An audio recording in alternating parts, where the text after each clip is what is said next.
लगा लो के क्या होगा अगर चलो से लगा लो के क्या होगा।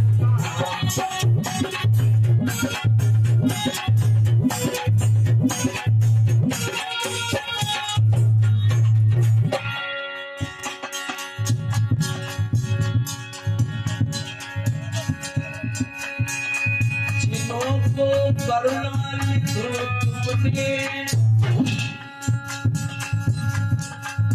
पतित पावन बनाया है।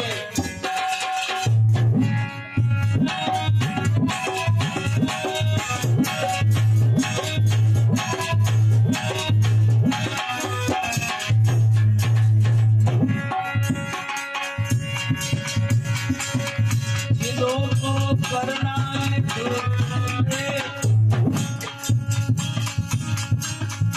पतित पावन बनाया है। उन्हीं पतितों को पावन आप बना लो फिर क्या होगा।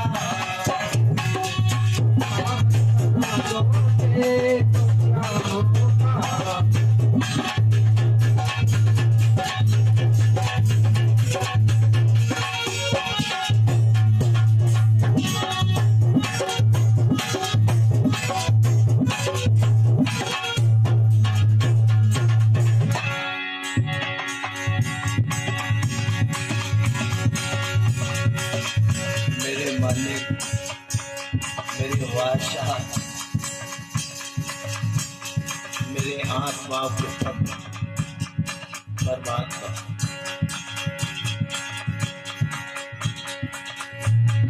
शायद तुम्हारी लीला का कौन वर्णन कर सकता है।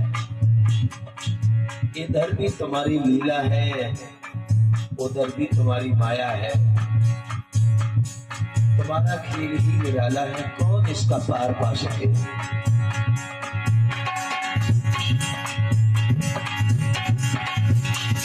यहाँ सब मुझसे कहते हैं तू मेरा है, तू मेरा है।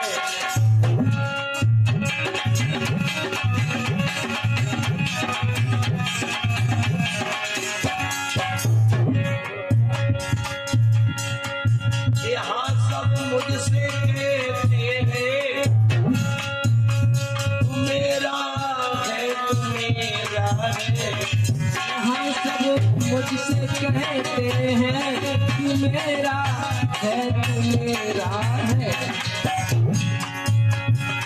किसका ये झगड़ा आप मिटा दो क्या होगा।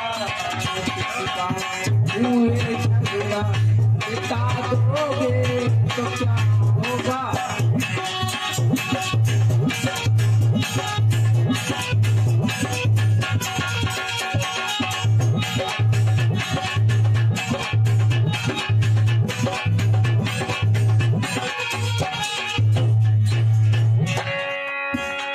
मैं किसका हूँ ये झगड़ा आप मिटा दो तो क्या होगा।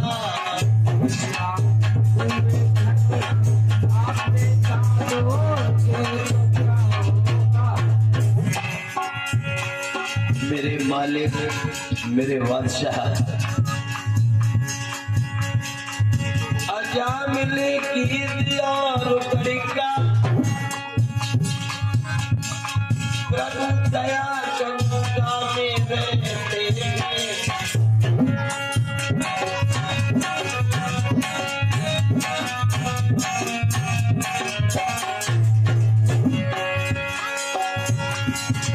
अजामिल की धियो रुकड़िका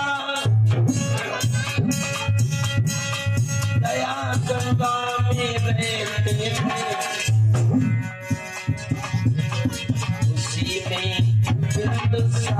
पानी पिला लो क्या होगा।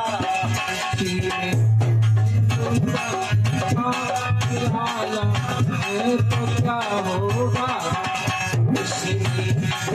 ऐसा पानी मिला लो फिर क्या होगा।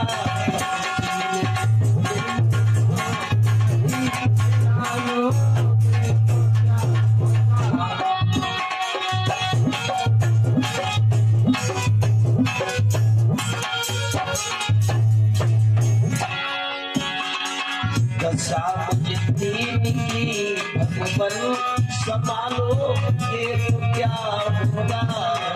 साम दीन की भगवन संभालो ये तो क्या होगा। चरणों की सेवा में लगा लो ये तो क्या होगा। अगर से बात ये तो क्या होगा।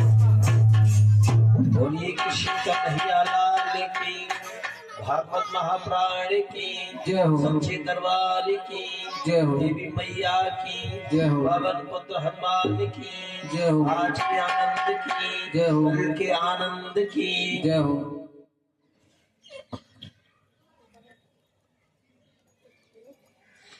मेरे प्यारे भक्तों,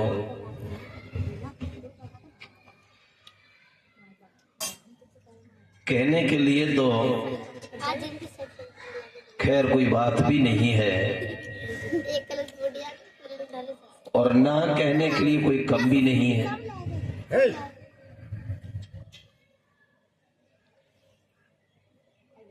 इस रायपुर बुजुर्ग में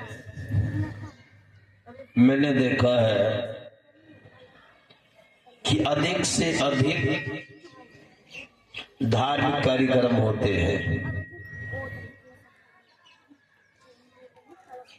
हर मोहल्ले में होते हैं, हर समाज में होते हैं।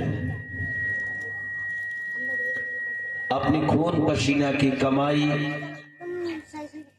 धर्म स्थल में लगाते हैं, बड़ी खुशियां मनाते हैं। ऐसे पिता को देख करके हम दंग रह जाते हैं। नाना प्रकार के कार्यक्रम चल रहे हैं, खून पसीना की कमाई लग रही है। सामने देखने में आता है कि सुधार नहीं है, सुधार बिल्कुल नहीं है।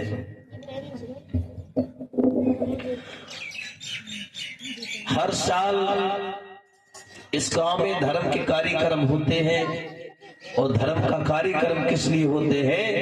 केवल मनुष्य के जीवन में परिवर्तन लाए, धर्म क्षेत्र में आगे बढ़ाएं, धर्म की बात करें, धर्म की मर्यादा रखें, परमात्मा का बंधन करें, सभ्यता का दायरे समझें।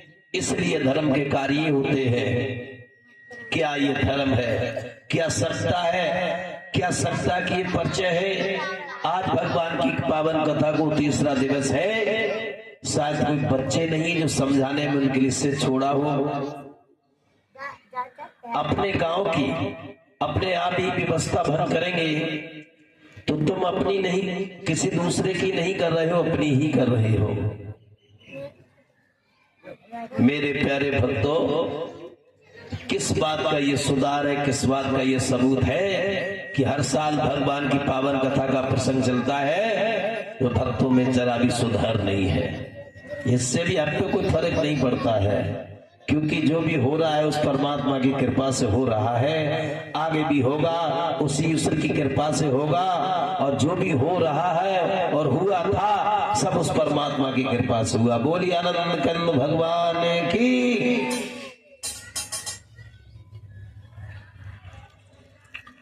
कथा का समय पूर्ण हो गया है। सभी भक्तों से मेरा निवेदन है कि आए पंडाल में कथा को श्रवण करें, अपने जीवन को धन बनाएं।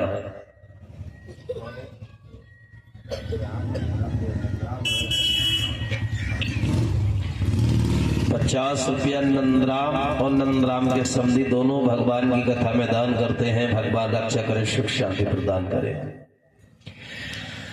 जिस भगवान की पावन कथा के लिए तुम्हारे पास समय नहीं है, फिर तुम ये समय कहां दोगे? उस समय का तुम्हारा कोई मूल्यांकन नहीं है। भगवान की पावन कथा श्रवण करने से तुलसीदास जी ने रामायण में लिखा है कि भगवान की वाणी को जो सुनता है, उनकी कथा को श्रवण करता है, मगन रहता है, सारे पापों से नष्ट हो जाते हैं और जीवन भर किसी भी काल में उसके सामने कोई परेशानी नहीं आती है। बोली वृंदावन में हरि लाल की। कौन है? चलो घर में पापा ये कर लाओ। ला मैं करता हूँ।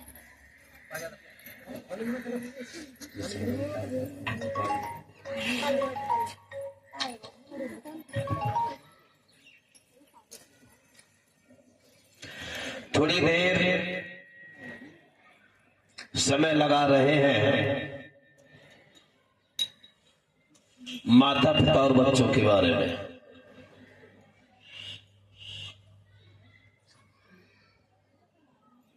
मेरे प्यारे भक्तों, कथा लाभ में से पहले आप श्रवण करेंगे कि आज माता पिता और बच्चों के बीच में कैसे संस्कार है। उन्हें सुनेंगे कि मैं सत्य कहता हूं या गलत कहता हूं। एक हमारे बड़े ही पूजनीय भक्त हुए हैं जिन्हें माता पिता का भक्त कहा जाता है, जिनका नाम श्रवण कुमार था। श्रवण कुमार,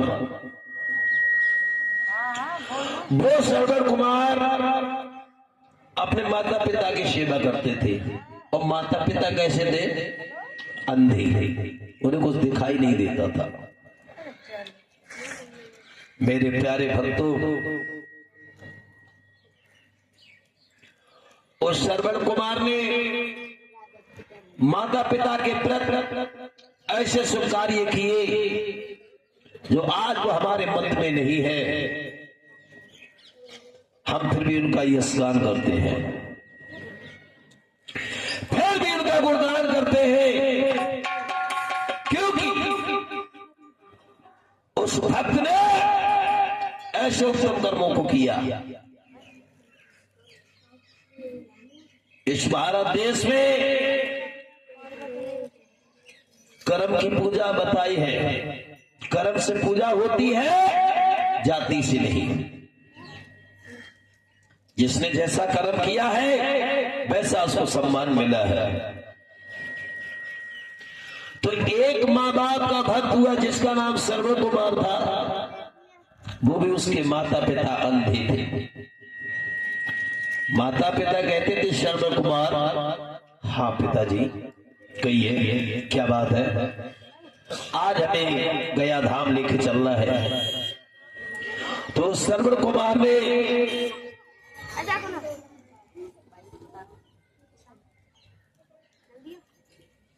अपने कंधों पे बिठा करके हर जगह लेकर के जाता था।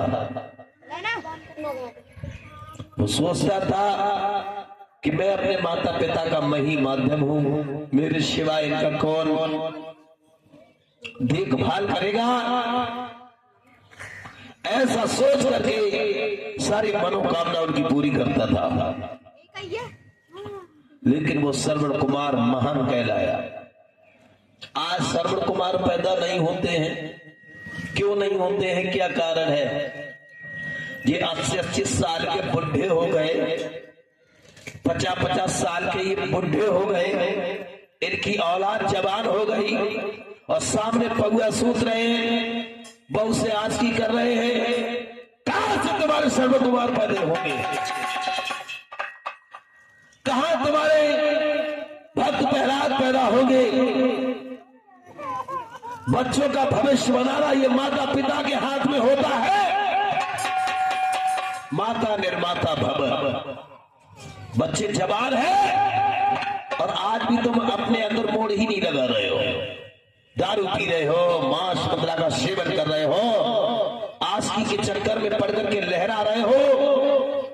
बच्चा तो एक नवजात शिशु होता है, उसे सभी क्या पता, वो तुम्हारे कर्मकांड देख करके सीख जाता है और तब इन्हें डुकरा डुकर यानी कि चांद में लट पहनता है। मेरे प्यारे भक्तों, सबसे पहले बहनाओं, अगर तुम सर्व कुमार पैदा करना चाहती हो, थोड़ा पहराज पैदा करना चाहती हो, तो तुम्हें अपने संस्कार बदलने पड़ेंगे। तुम्हें सीता अनुसैया बनना पड़ेगा, तुम्हें कम बोलना पड़ेगा, तुम्हें कम गली में घूमना पड़ेगा, तुम्हें पर्दा में रहना पड़ेगा, तब तुम्हारे संस्कारी संस्कृति पैदा होगी। या तुम सरेआम बेपर्दा घूमती रही तो तुम्हारा जीवन जीवन नहीं है, एक कुतिया के समान जीवन है, जिससे कुतिया के बच्चों में और तुम्हारे बच्चों में कोई फर्क ही नहीं है। क्योंकि कुतिया अपने बच्चों पे चिल्लाती है, बड़े होकर के पिल्ला, उन्हें यही ज्ञान नहीं रहता कि हमारी माँ है या बेटी है या बहन है। क्या है ये? पशुओं जैसी योनि हमने अपनी बना ली है। जो कभी सुनने के लिए आता था कि पशु के लिए ज्ञान अपनी माँ और बहन बेटी का नहीं होता है, आज वही हाल मानव का हो गया है, इंसान का हो गया है। क्यों हो गया है? क्या कारण है? इसका कारण यही है कि धर्म कर्म की मर्यादा अरे इंसान ने तोड़ी ढाली है।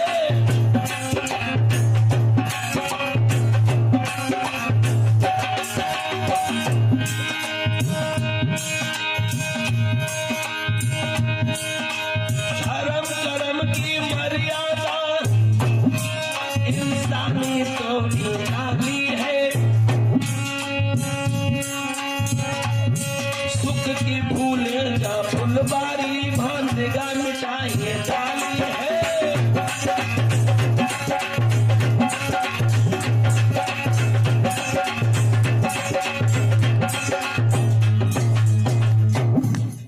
जहां हमारा जीवन संभलता है, हमारा भविष्य उज्जवल होता है, वहां हम जाते नहीं। जहां हमें अच्छे संस्कार मिलते हैं, हम उनके पास बैठते भी नहीं। कहां जाते हैं ज्यादा लोग? गौर करो, कहीं झगड़ा होता है, कहीं झगड़ा होता है तो वहां अधिक से अधिक संख्या में लोग पहुंच जाते हैं। बताओ, राजमती कोई तुम्हें दावत देता कि आओ झगड़े? कोई नहीं, फिर भी चले जाते हैं। जहां स्त्री में झगड़ा होता वहां स्त्री पहुंचती है, आदमी पहुंचते हैं। किसी ने तुम्हें दावत नहीं दी, वहां पहुंच गए। जहां रंडियां नाचती है, कंपनी होती है, तुम वहां पहुंच जाते हो।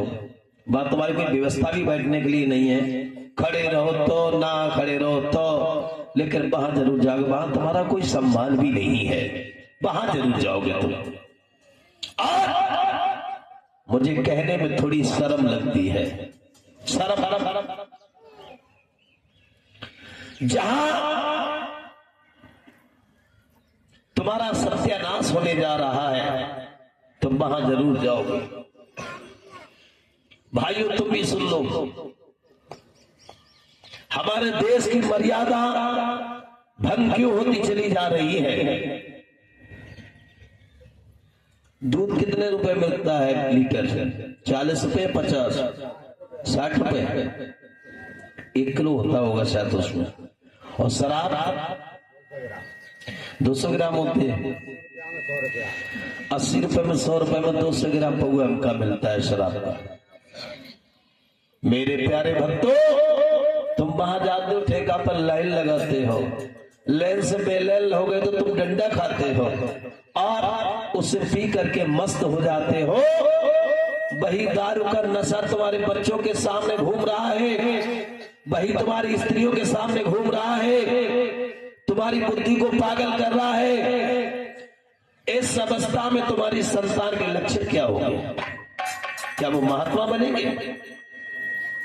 क्या वो ध्रुव प्रहलाद बनेंगे? तुम ईर्ष्या कर रहे हो एक दूसरे से, क्या तुम्हारे सरवर कुमार पैदा होंगे? याद रखो, माता निर्माता भवत, माता पिता बच्चे का निर्माण करने वाले होते हैं। तुम क्रोधी स्वभाव के होगे, तुम्हारी औलाद भी क्रोधी होगी। तुम घमंडी बनोगे, तुम्हारी औलाद भी घमंडी होगी। तुम संस्कारी होगे, तुम्हारी औलाद भी संस्कारी होगी। मेरे प्यारे भक्तों, ये तुम्हारे कर्म का परिचय है।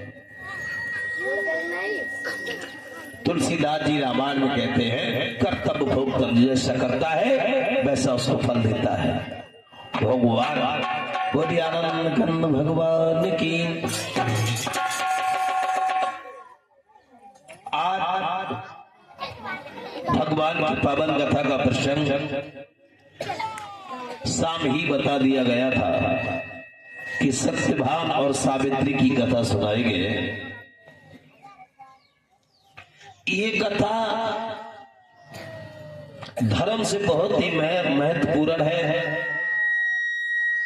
बहनों, तुम्हारी तो दशा अब ये हो गई है जैसे हाथी के लिए अपने शरीर की ताकत का पता नहीं है, तुमको कोई भी कुछ पता नहीं है कि मैं कौन हूं, तुम क्या क्या कर सकते, तुमको कुछ पता नहीं है। एक गांव में ऐसी बात चल रही थी, दरिया हम जब पास से बैठे सुन रहे थे कि आदमी के ऊपर देश का खर्चा लागू कर दिया है। सोच ले जाओ तो आदमी को टेंशन, दाढ़ी मोछ बनवा तो आदमी को टेंशन, रात बिरात कहीं से खबर आ जाए तो आदमी पहले जाए। इन औरतों का जीवन तो बड़ा ही अच्छा है ना, कोई टेंशन नहीं, कोई खर्चा नहीं है इनका, ये तो देवी है, कोई खर्चा नहीं है। एक बुढ़ा 80 साल का रहा, उस समाज में बैठा था, वो खड़े हो गए, बोले हाँ इनको टेंशन नहीं है, आदमी को टेंशन है। इनकी एक एक भंग सेट कराने 50-50 रुपए लग जाते हैं। एक एक भंगे, वो क्या बोलते हैं, ब्यूटी पार्लर किसके लिए खोला है? औरतों के लिए, खाली मूली में खुलवा लिया। आइए कर्म अच्छे करो, संस्कारी बनो। इन भंगे छुलवाने से तुम्हारा इतिहास नहीं बनता है, तुम पूजनीय नहीं हो सकती हो। बहनाओं, तुम अच्छे कर्म करोगी तो तुम्हारी पूजा होगी। तुम शेरनी हो, तुम देवी हो, तुम अनुसुईया हो, तुम सावित्री हो, तुम सब कुछ कर सकती हो, लेकिन तुम अपने आप को पहचान जाओ तब। करियो कैसे पाए? अब तक खेत में संग नहीं जाती है। मेरे भाइयों, आज आप लोगों के समक्ष सत्यवान सावित्री की कथा सुनाई जाएगी। इस कथा से हमारी माताएं बहनें सीख लेंगी कि सावित्री क्या थी, हमारे देश की नारी थी। क्या उसके अंदर टैलेंट था, क्या क्वालिटी थी, जो आज हम तुच्छ बुद्धि वाले वक्ता जगह जगह जाकर के आपकी बिरादरी, यानी आपकी बिरादरी की थी, नारी जाति की थी, हम उनका ये स्नान करते हैं, लेकिन नारी का नहीं करते हैं, हम उनके चरित्र का गुणगान करते हैं। कैसी थी सावित्री? पहले हनुमान जी का आह्वान करते, उसके बाद में कथा को श्रवण करेंगे। कथा शुरू अब होती है, आओ वीर हनुमान।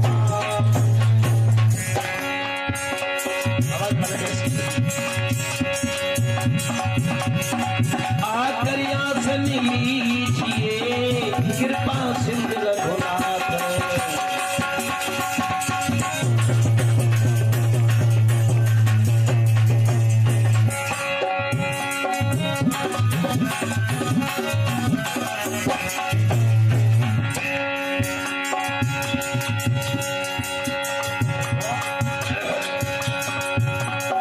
कथा शुरू अब होती है, आओ वीर हनुमान।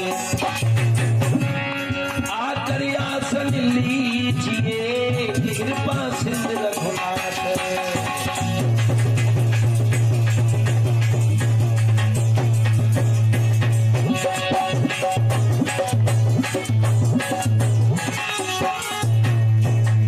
बोलिए पवन पुत्र हनुमान की, सियापति रामचंद्र भगवान की, बोलिए भागवत महापुराण की।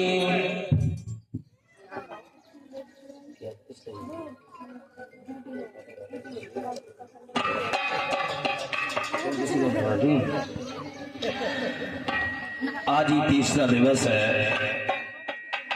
गौर करते हैं भगवान की पावन कथा की तरफ। मगध देश के एक राजा हुए थे। राजा मगध देश, जैसे हमारा एक भारत देश है, ऐसे ही मगध देश था। मगध, वहां के एक राजा थे जिनका नाम था अश्वपति।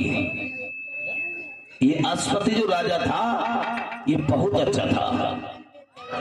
कोई भी इसके द्वार पर भिखारी चला जाता, दुखी चला जाता था, ये राजा उसकी सेवा करता था। अपनी प्रजा को पुत्र के समान वात्सल्य देने वाला राजा अश्वपति था। और इनकी प्यारी दुल्हन का नाम सरवती था।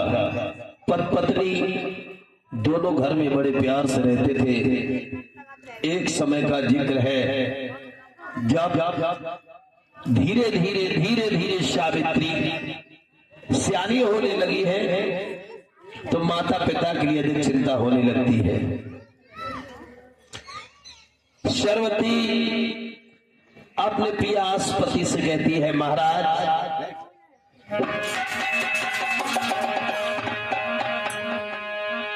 समझा करके कहती, तुम्हें कुछ पता नहीं है, सुनो।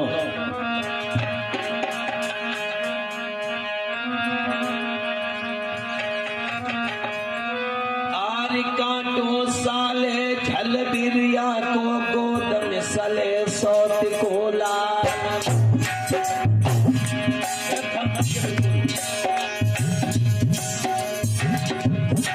देखिए वो भी स्त्री थी। एक एक सब कुछ ध्यान से सुने। अरे काटो साले झल बिरिया को गोदम सले सब कोला। और पिटिया साले माता पितन को मैं गिन धूप। पिटिया साले माता पिता को मैं गिन करे खूब सिंगार।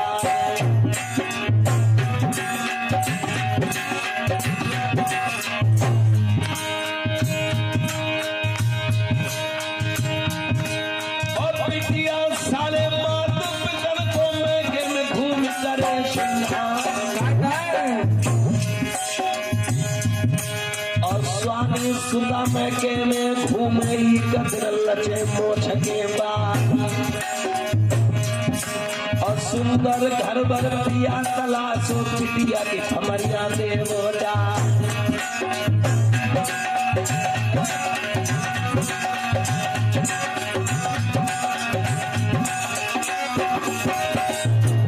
रानी धीरे धीरे कहे गली में श्यामी हुई गई है।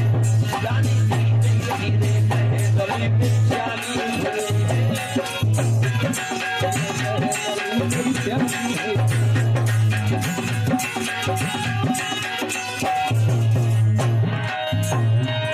और श्यामी हुई है, गली में श्यामी हुई है। रानी धीरे रानी धीरे रानी धीरे धीरे कहे गली में श्यामी हुई है।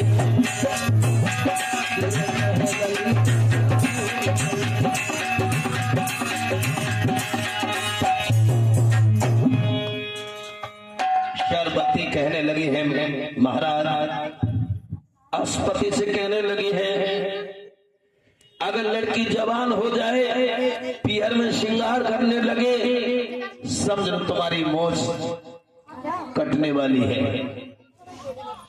अश्वपति कहने लगे, क्या कहना चाहती हो? सरवती कहने लगी, मैं क्या कहना चाहती हूँ महाराज, लड़की इस भर के योग है और कहीं सुंदर सा राजकुमार तलाश करो, इसका विवाह करवा दो, और ना तो जर से नाक कटी धरी है, इसका विवाह कर दो।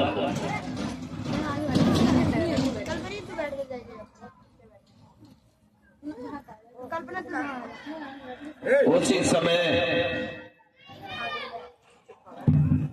सावित्री के माता पिता ने पंडित बहनों एक एक शब्द को ध्यान से सुनो।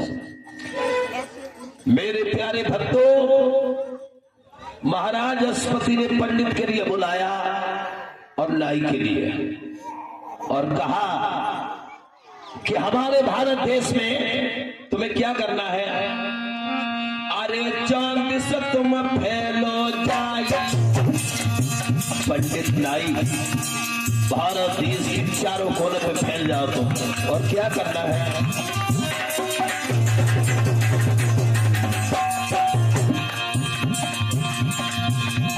अरे तुम चांद से फैलो जाए,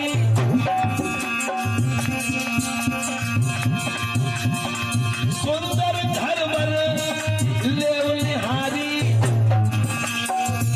सुंदर घर और वर तलाश करो। मेरी बिटिया श्यामी हुई गई है, लाडो श्यामी है गई है, जगते में भमरिया डाली। मेरी बिटिया श्यामी है गई है।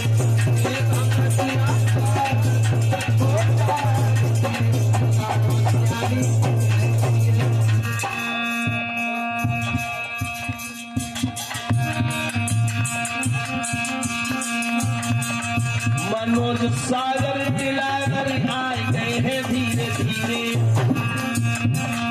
मोह रुपया सौ कहा गए हैं धीरे धीरे।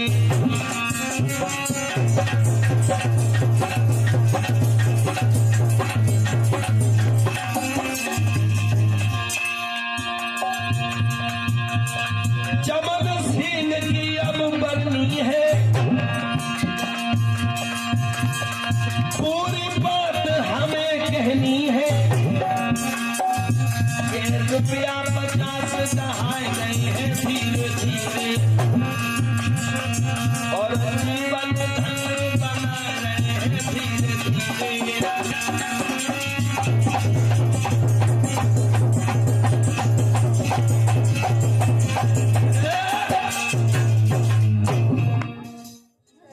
मगर देश के राजा अश्वपति ने कहा है पंडित और नाई से, है पंडित, कहिए महाराज। नाई तुम्हारे पास में है? हाँ बैठे। तुम दोनों हमारे यहाँ लाख टका नौकरी पाते हो। हाँ वो तो पाते महाराज। किस बात की पाते हो? कि महाराज कोई हुक्म करे हम उस हुक्म को पूरा करें।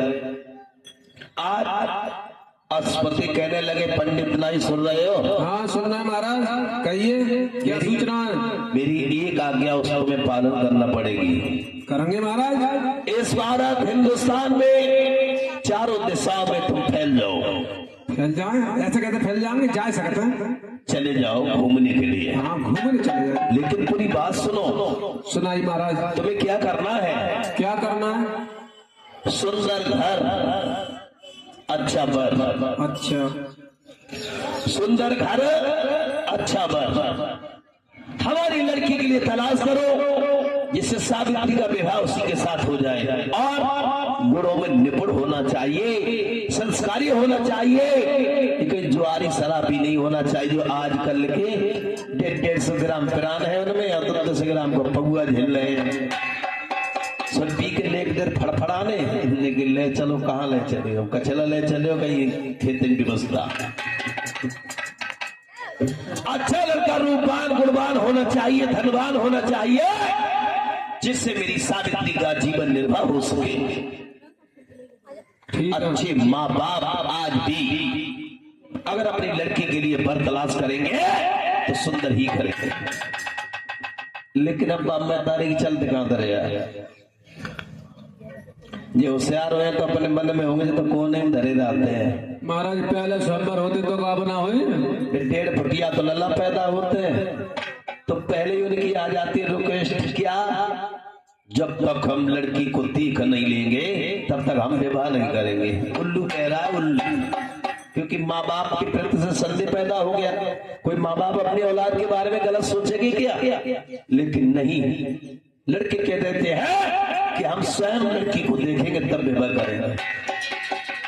गेहूं रखाने गए हम, आज से 10 दिन पहले की बात है, तो एक आदमी कह रहा था, फोन पे बात चल रही कि भैया आगे जला रही, हम भी ताप रहे थे, कह रहा था कि हम अपने लड़का को ब्याह तो कर ले, लड़की साफ सुथरी हो 5 फीट की हो, ब्याह कर ले, और ये का आगे कुछ का है ना, मैंने की लड़की 6 फीट की लेकर भजी हुई है, करे समझो मेरी बात को। मैंने शराब पीती, व्यभिचारिणी है, भगी हुई है, अपने माता पिता की बात नहीं मानती, देखने में बड़ी सुंदर लगती है, करोगे शादी, बोल वो सब चल जाएगी, वो सब चल जाएगी।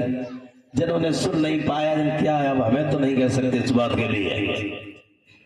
तो आज 95% की भेड़ फुटिया बिना अकल के बंडा जमाने वाले, अब तो इनकी कटिंग का ही पता नहीं लगता है, कार्टून बने घूम रहे हैं, पैंट इतने समेट रही है, एक लड़का हमारा भी इतना समेट के रखता है पैंट छोटा वाला। तो ये कहते हैं पहले माँ बाप से बोलने से पहले कि हम जब तक लड़की को देखेंगे नहीं तब तक हम विवाह नहीं करेंगे। और ये उल्लू देखते क्या है मालूम, केवल चमड़ा को देखते हैं, ये गुणों को नहीं देखते हैं। हजारों लव मैरिज शादी होती है, फिर उनका डिवोर्सन हो जाता है, डिवोर्स यानी छुटकारा हो जाता है। क्यों हो जाता है? अगर ये कर्म के लिए देखे, चरित्र को लिए देखे तो ये सामने हमारे बाधा नहीं आई।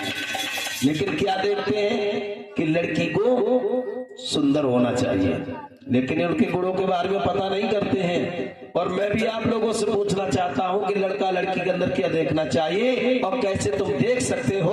अगर कोई जानता तो बताओ मुझे कि लड़का गलत है, लड़की गलत है, उसकी हम पहचान कैसे करें? किस किस को जानकारी हाथ उठाओ कि लड़का लड़की को हम कैसे जानिए गलत है या अच्छे हैं, कैसे पहचान होगी?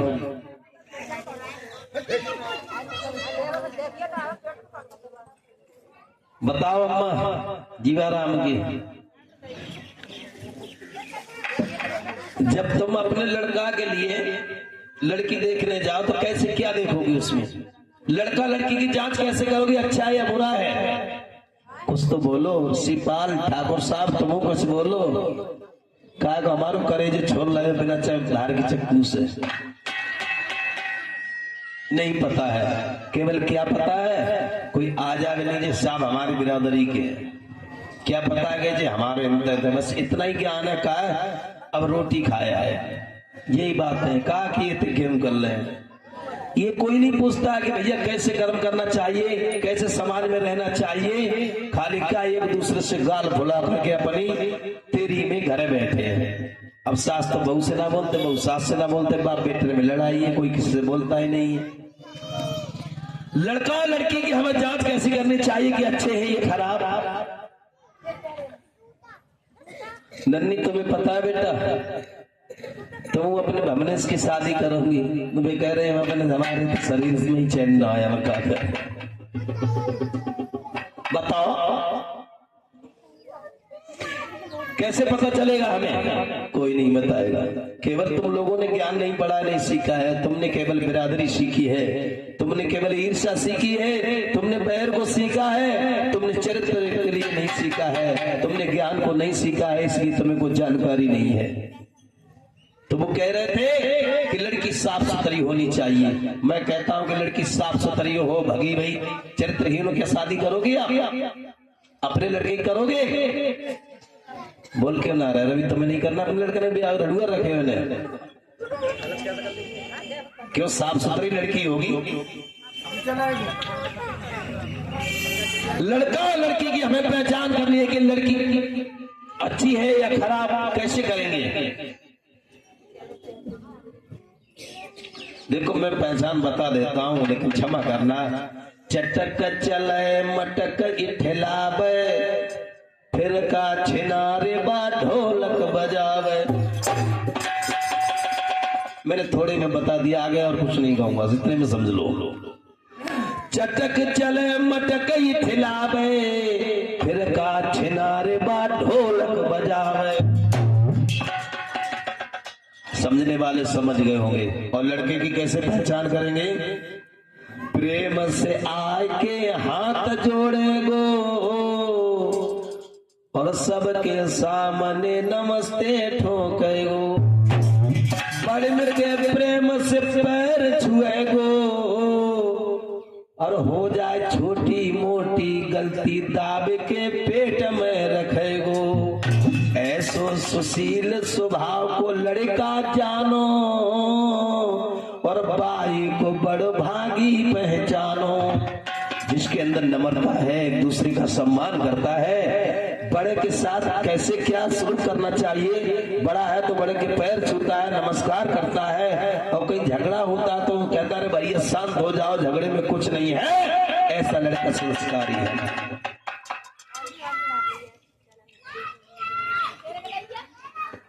पहचान हो जाती है बाकी गुणों से, बोलने से नहीं, गुणों से।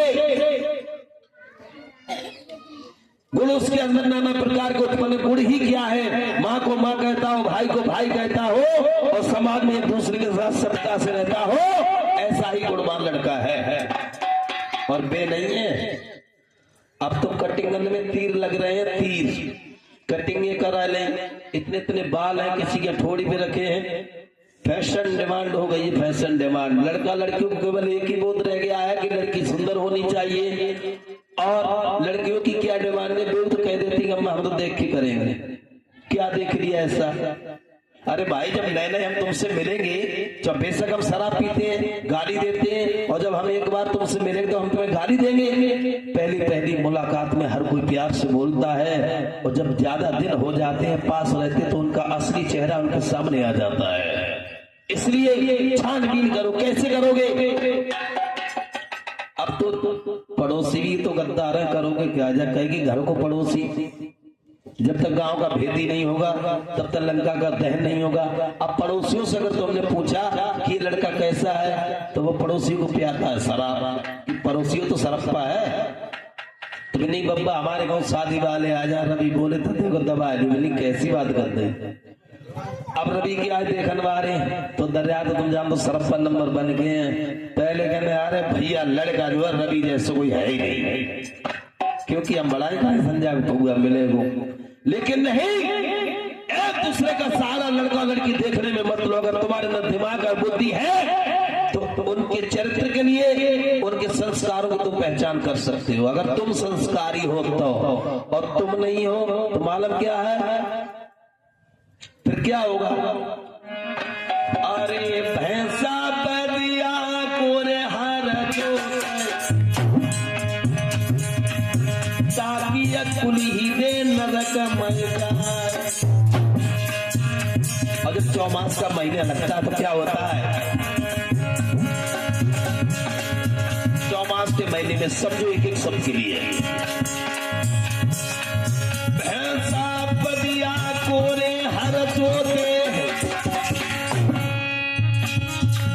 ताकि कुल हीरे नरक में जाए। अब आएगो चौमास का महीना और बदिया खेचते रहते मैया पैसा लहे चल रहा।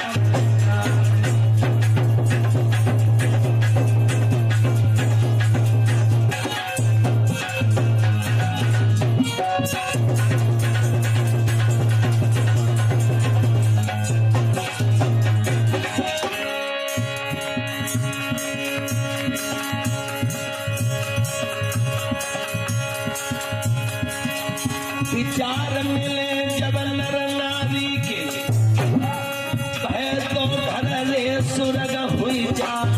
क्या बात है? पत्नी जब एक नहीं दिल है, घर नरक समझो नरना।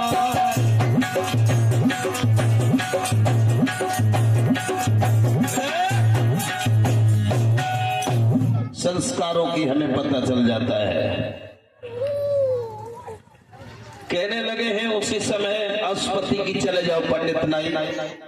तो पहले विश्वास था एक दूसरे पर, पहले एक दूसरे के साथ विश्वासघात नहीं करते थे। बहुत अच्छा जमाना था अम्मा, जब तुम्हारा जमाना था बहुत अच्छा था।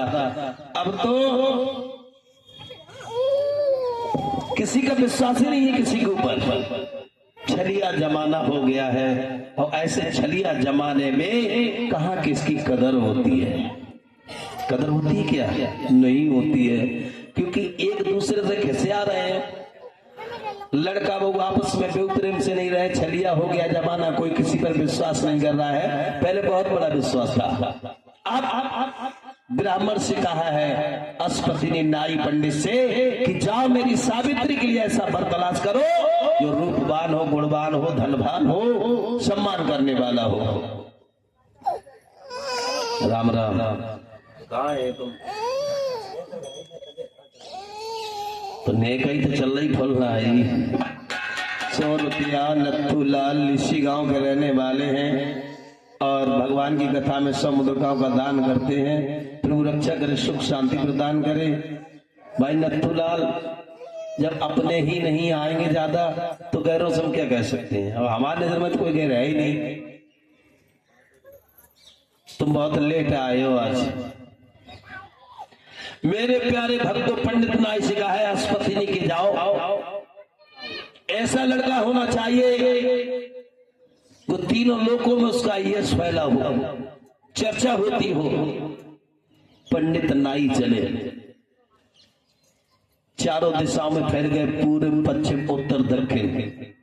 देख रही है कि सावित्री गुणवान लड़की है, सुशील स्वभाव की है, जैसी लड़की है वैसा ही लड़का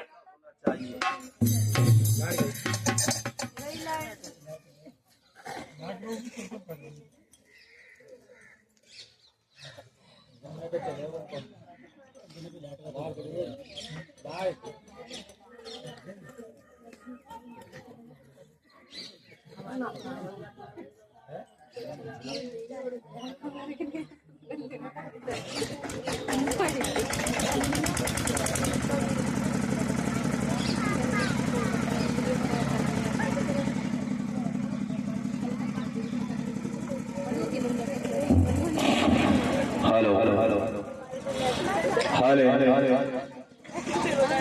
पूरी पश्चिम उत्तर दक्षिण चारों दिशाओं में घूमने लगे हैं। कौन?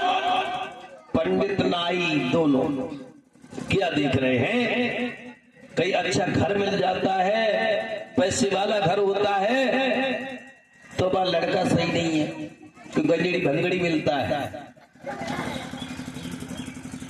अगर लड़का सही मिल गया तो घर नहीं मिलता है, और घर लड़का दोनों मिल गए तो धन नहीं मिलता है। पंडित नाई कहने लगे चारों दिशाओं में हमने देख लिया, कोई लड़का इतना अच्छा नहीं है जो सावित्री के योग हो। तो नाई कहने लगा वो रड़ुआ रहेगी सावित्री, कोई उसके योग कोई लड़का है नहीं जिसके साथ विवाह किया जाए। शोर मत मचाओ भैया, सुनते रहो। घर चलने वाला से खूब मूड मार मार के बतलाई बोल लियो माँ, तो हमें कोई मतलब नहीं, यहाँ मत बोलो। पंडित नाई पुनः मगध में लौट करके आ गए और अस्पति ने पूछा कि तुमने कहीं लड़का तलाश किया या नहीं किया?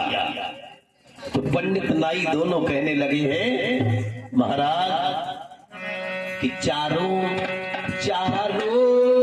दिशा में देख लिया, कहीं लड़का नजर न आया था।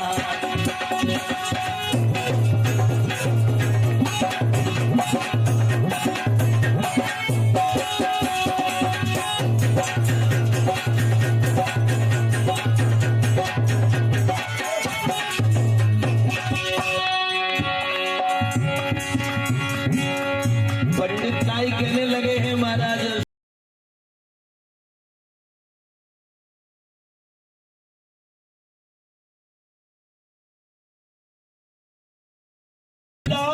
नजर में आओ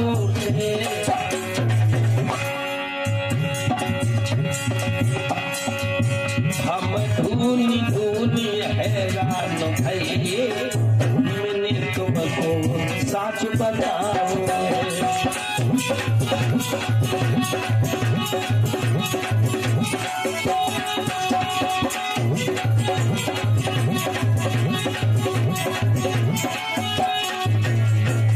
और पंडित नाई दोनों कहने लगे हैं महाराज असमर्थित हो गए ढूंढने पर, ये बुद्धि काम नहीं करती है। ब्रह्मा ने न जोग मिलाया है और ऐसी समझ में आती है।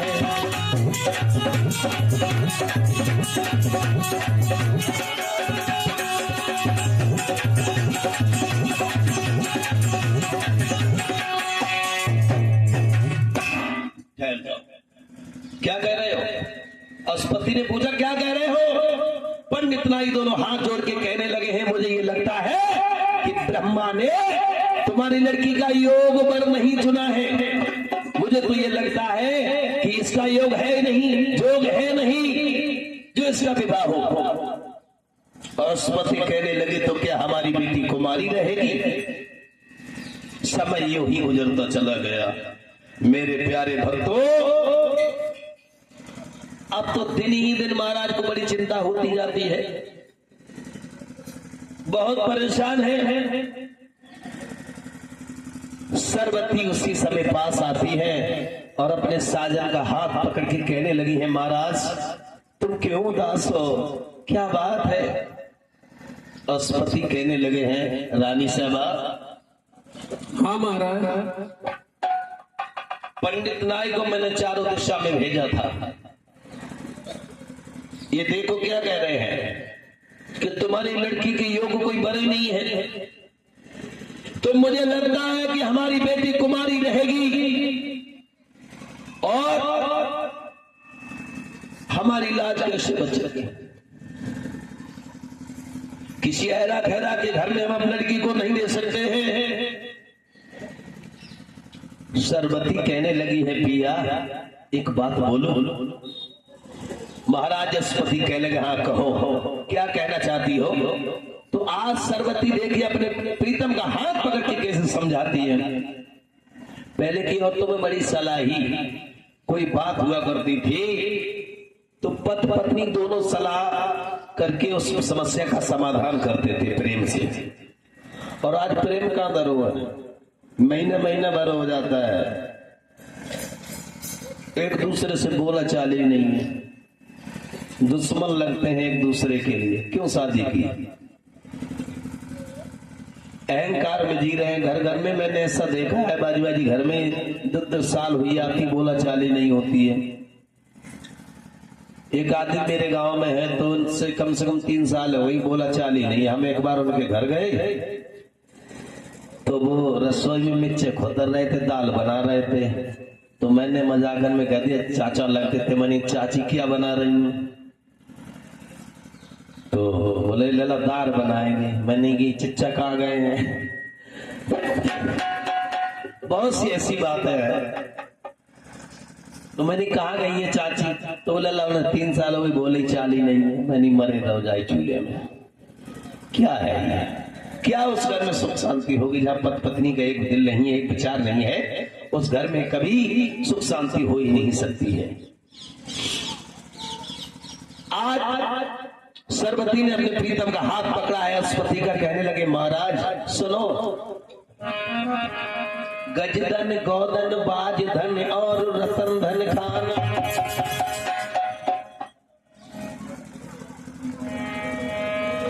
जब आवे संतोष धन सब धन धूर समान। 50 रुपया की सब साक मौर्य जी ये भगवान की कथा में दान करते हैं। और लला केशव, हम तुम एक ही क्वालिटी के हैं, न तुम्हारा लोग साथ दे रहे न हमारा दे रहे हैं। बोलिए आनंद कंद भगवान की। कहने लगी है रानी की तुम चिंता न करो, शांति करो, भगवान हमारी समस्या का हल जरूर निकालेगा। रानी समझा रही है। धीरे धीरे धीरे धीरे यूं ही समय व्यतीत होता गया है। तब तक महाराज अस्पति के दिमाग में एक बात आती है, अपनी लड़की को बुलाया। सावित्री। हाँ पिताजी। कुछ कहना चाहते हैं तुमसे। कहिए पिताजी, क्या कहना चाहते हैं? बेटी, हाँ।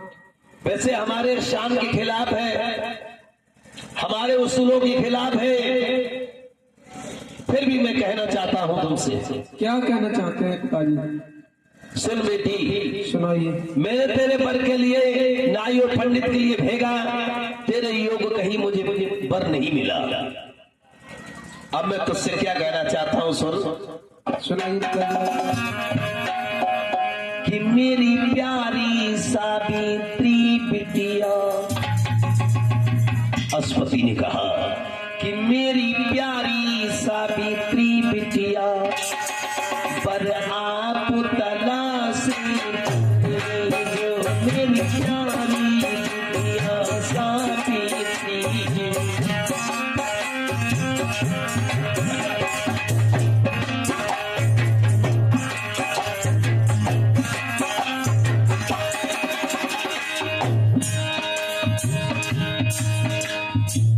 महाराज ने कहा मेरी प्यारी बिटिया सावित्री, पर आप तलाश कर लीजो, जैसा तेरे दिल में बस जाए, जैसा तेरे दिल में बस जाए, तुम बाई से शादी।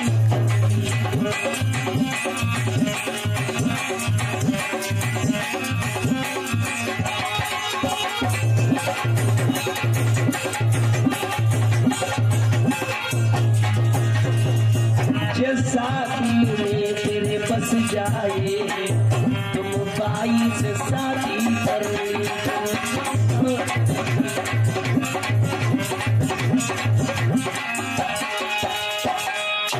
बेटी।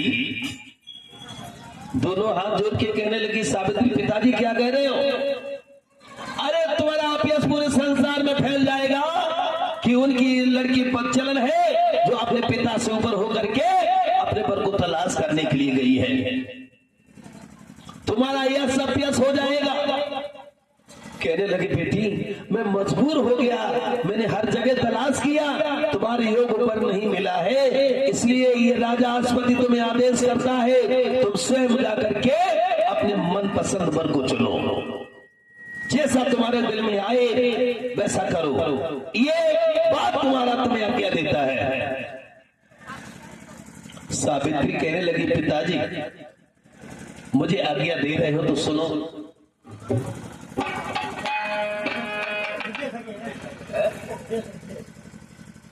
अच्छा, 100 रुपया उपदेश फूफा जी ठाकुर ऋषि गांव के हैं और इनकी ससुराल हमारे गांव में है। 100 रुपए भेजवा रहे हैं। भगवान सुख शांति प्रदान करे, परमात्मा हमेशा इनकी दीर्घ आयु प्रदान करता रहे। कहाँ जा रहे हो पप्पा? बैठो, लेट जाओ अगर थक जाओ तो। 100 रुपए से काम नहीं करेगा, क्या वो 5 तक कोई अपराध नहीं करेगा। बिल्कुल सही बात है।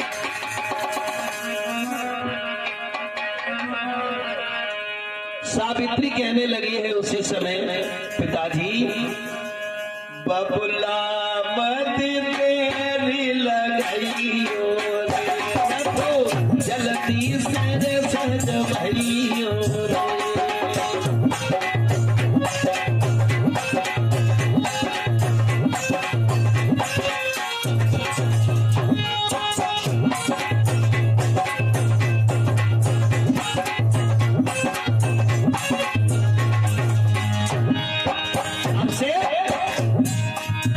सावित्री कह रही है बबुला, मैं अकेली नहीं जाऊंगी, ये जमाना बहुत गलत हो गया है, ये दरिया हमें बहुत बुरी नजर से देखेगा, मैं अकेली नहीं जाऊंगी, नहीं जाऊंगी। पिताजी संगन पान सो भेजबइयो, तापचे हमको पठबइयो।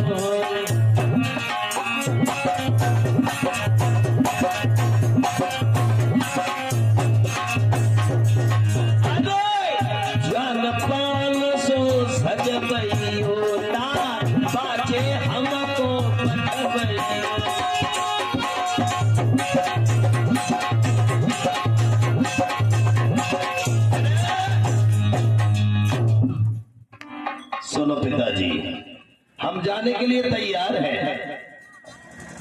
तुम्हें हमारी एक शर्त माननी पड़ेगी।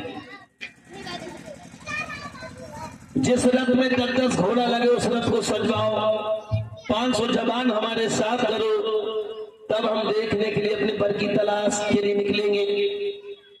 मेरे भाइयों,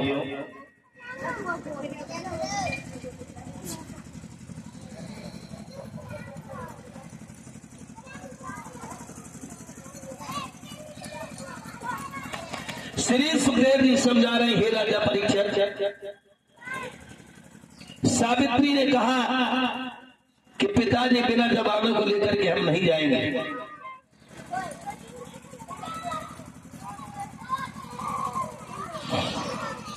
महाराज पति ने उसी समय 500 जवान रथ के साथ किए, सिपाहियों को भेजा और कहा कि एक पल के लिए तुम हमारी लड़की को छोड़ करके कहीं नहीं जाओगे, और ये जिधर जाए उधर ही इसके साथ जाओगे। सारे सिपाही कहने लगे, ठीक है महाराज। अमरप्रीत छोटा बच्चा ये भगवान की कथा में 50 मुद्राओं का दान देता है। प्रभु रक्षा करे, सुख शांति प्रदान करे, परमात्मा हमेशा दीर्घायु देते रहे, पूर्ण शक्ति से उस बच्चे के धर्म के लिए आगे बढ़ते रहे। बोलिए वृंदावन बिहारी लाल की जयकारा मन से लगा लो भैया, ऐसे दम नहीं पड़ रही कथा में। बोलिए आनंद गंध। तुम्हारे कहने के भस्म में निरंतर नाज पैदा हो। बोलिए वृंदावन बिहारी लाल की। आज उसी समय अस्पति महाराज ने रथ को सजवा दिया, 500 जवानों को साथ कर दिया, खाने खर्चे के लिए बहुत सारी मोहर सब्जियां रख दी है। कहने लगे, जाओ अब क्या हुआ याद रखो, जिस समय सावित्री रथ पर बैठी है तो अस्कुन होने लगे हैं। राजवती कैसे कैसे अस्कुन होने लगे, लली सुन रही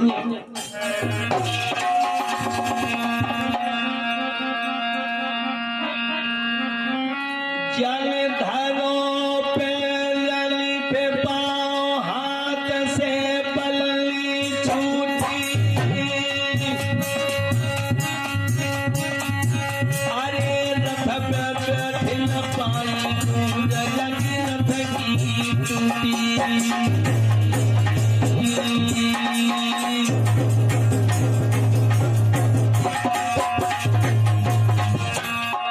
समय रथ पे बैठी है सावित्री, हाथ से बल्ली छूट गई और एक पटक लग गई, उसके नथुनी की बोल टूट गई और कैसे कैसे असुर होने लगे हैं।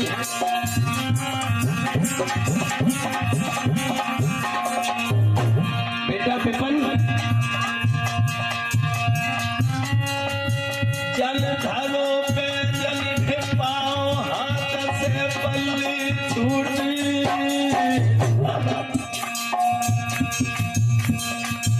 अरे रथ पे बैठे न पाई, जगी मत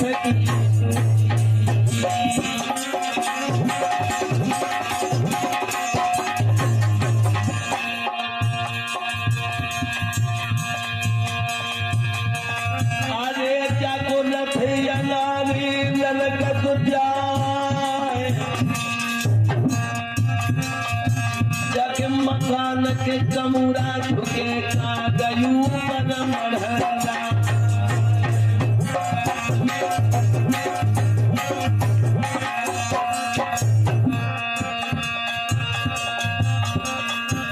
जा रही है रथ पर,